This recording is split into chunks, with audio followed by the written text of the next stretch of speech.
Vă salut, suntem în faza aproape de terminare. Mai avem decât să băgăm și praițurile, contrele aici, pe jumate. În rest, cofragul s-a făcut. Aliniat este cât de cât, îl mai aliniem la șpraițuri. Avem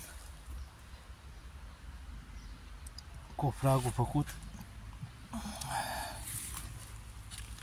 pentru acest gărduț de 120 de metri lungime. Liniari.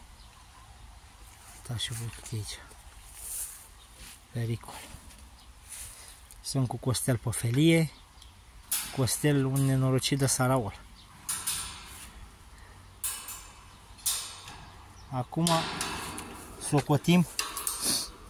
socotim beton.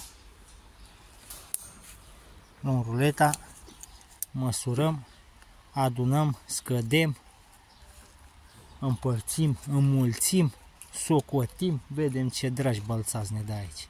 Câte roabe, câte găleți, câte cife de beton armat trebuie să băgăm la acest gărduț.